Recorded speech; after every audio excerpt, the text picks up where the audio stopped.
Okay, I am back and I'm reading from Summer with the Marine, and this is Chapter 5, Eisley. So, where have you been, Ford? Eisley asked. She'd taken the risk meeting him. She'd hardly slept the night before. Her stomach was in knots, and she'd made up a silly excuse about exploring the town so her mother wouldn't meddle. She wasn't ready to answer what were sure to be many questions from Diana, not that she even had the answers. There was no way to hide the Hulk, at least Ford wasn't green, but he was a dead ringer for the actor who played Captain America. And if the woman who was fawning over him when Eisley arrived at the beach was any indication, it wouldn't take long for word to spread. She needed to hear the truth from him first. Her mother wasn't nosy per se, but had a long neck and didn't take any pains to ignore the neighborhood gossip. At least that's how it was when they'd still lived in New Jersey. Blue Bay Beach was a small community, and likely there was already talk about how the new waitress asked out the hunky guy with the scar on his cheek. Ford took a long time to answer, first staring at his hands and then the ocean. He sighed.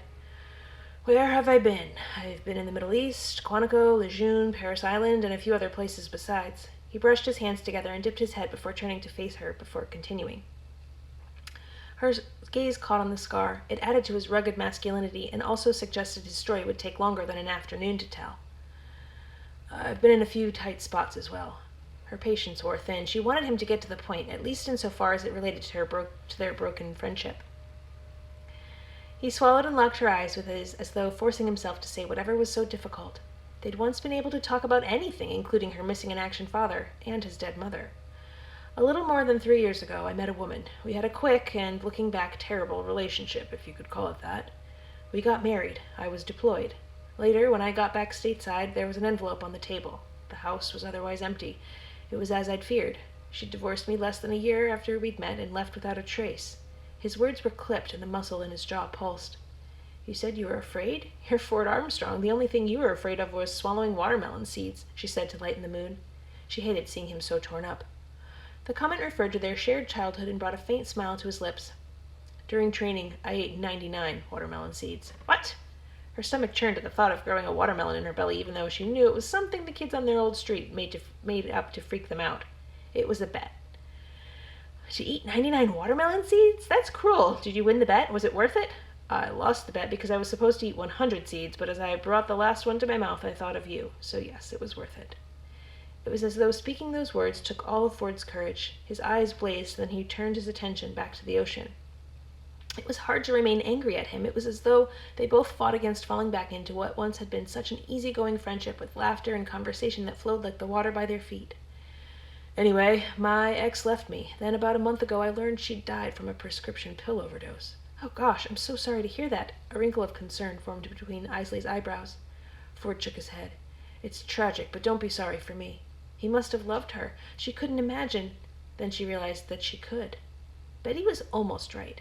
She had loved Ford, past tense, and he'd left her. Granted, he didn't die, but he went off to war, and like her father, she wasn't sure he'd survive until she wasn't sure he'd survived until the very day before. But he was alive, and that was the most she could have hoped for. He didn't owe her anything. Relief washed through her and took the sharp edges of her anger with it. They'd both suffered so much. Why not just let the past go? My ex, Tina, had her troubles. Looking back, I hardly knew her. Her favorite color? Ice cream flavor? Movie? He shrugged. I didn't even know her long enough to memorize her birthday. It was sometime in March. That's all I know. Eisley bit her lip. On the other hand, he did know her birthday. In fact, when they were younger, they'd always surprise each other with a birthday adventure that took them out of the neighborhood. It all happened so quick. We dated for a few months, got married, then I was called away. At the time, I figured the divorce was for the best. I didn't want my wife to live in the shadow of whether I made it through another day out there, you know? Ford turned to her. The proximity of the ocean almost made his blue eyes look green. Was he trying to tell her something?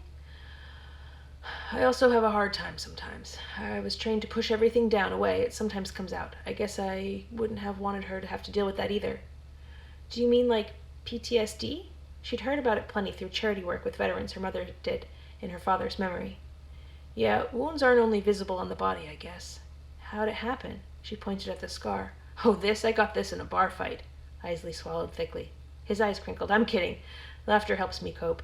No, it was a piece of shrapnel. My vision is a little foggy on the left side, but I'm lucky I'm not blind or dead. I'm glad you're not blind or dead. It's funny. Being here and seeing you again has given me a new way of looking at things. Ford got to his feet as though realizing something important right then. There's so much loss and death, but also so much hope and new life. That's a really good way to look at things. He reached for her hand, sending a zing like being splashed by cold water from a wave, through her arm and into her chest, but it gave way to a pleasant warmth, flooding her. "Remember what you asked me yesterday?" Ford asked. "If you wanted a drink refill?" She knew what he meant, but wanted to hear him say it. The corners of his mouth lifted. The smile reached his eyes, skewing the scar. "My answer is yes." "Yes, you'd like some more water with lemon?" "Yes, I'd like to go on a date with you." That was a dare. Her eyebrow arched. "All the same, I'd like to go on a date with you, Eisley Higgins." "Well, it's about time." She tried not to smile. "What's that supposed to mean?" he asked with amusement in his eyes.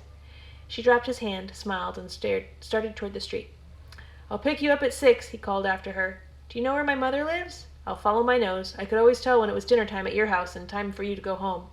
"But you'd never let me, always saying you wanted to take one more bike ride around the block, needed more help on your homework assignment, or that the show was almost over." She walked slowly backward. "Whatever it took for 5 more minutes with you."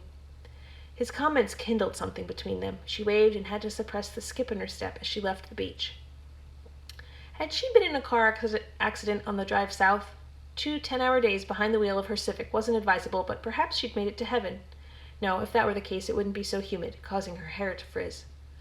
Eisley spent the next few hours unpacking and then focused on making ice cream. Experimenting with combinations, getting the balance of flavors and consistency right was one of her favorite distractions.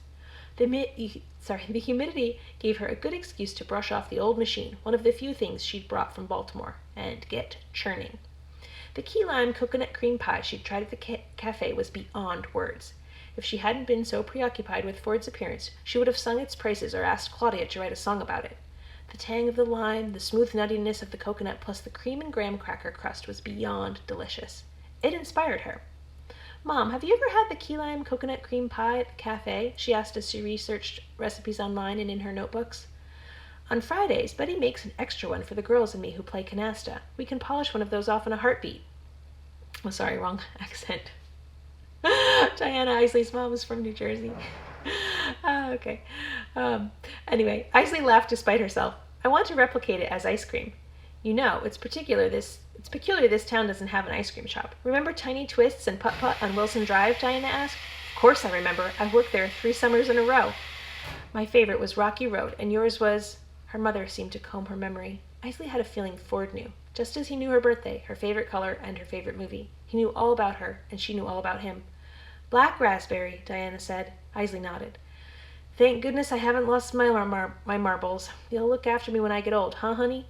Diana's hair had become grayer than the rich, dark brown it had once been. The lines around her eyes and mouth were more pronounced. She was still vibrant and youthful in her energy. It seemed even more so in the beach town versus New Jersey. Eisley wondered what it would have been like for her to grow up with a mother and father and to see them grow old together. There was a photo of her parents on the end table by her mom's spot on the couch. He had light, almost blonde hair. Would it be silver or salt and pepper? Would his ears seem to grow bigger with age as her grandfather's had? Would he look at her mother with affection? Yes, she knew he would. Eisley's chest felt heavy at the thought. "Of course I'll take care of you, Mom. It's nice having you home." "Is that only because you get to be my official ice cream taste tester?" she joked to lighten her mood. "Well, I suppose that's a benefit." Diana pulled her daughter into a side hug. For the next couple of hours, Eisley focused on ice cream making, brainstorming flavors, and reading through her old notes. The ice cream everything fixation began one summer when she was obsessed with Ben & Jerry's, but it was so expensive she reasoned if she invested in the machine, she could make it herself and save cash. Her roommates were pumped and chipped in because the fresh flavors were so delicious. Later, they joked that they'd create an ice cream making monster. Eventually, Eisley even made a blog about ice cream making, ice cream eating, and all the finer details of the process. She gained a bit of a following but changed jobs and the hobby fell away. More accurately, she could no longer afford to indulge in Tahitian vanilla, edible flowers, and the finest chocolate available. Standing in the kitchen of her mother's cottage, excitement filled her at the prospect of a fresh batch of creamy sweet ice cream, and with the slightest hint of salt to highlight the other flavors, and all the basic and outrageous flavors. It kept her busy until a knock on the door startled her from her frozen obsession. Okay, so that was chapter 5 of Summer with the Marine by me, Ellie Hall, and I am doing this in chapter by chapter, so I'm going to stop this, save it to my IGTV, and then I will be back in 1 minute with the next chapter, so chapter 6, which will be the last one for today, and then I'll resume probably tomorrow. Thanks for joining me.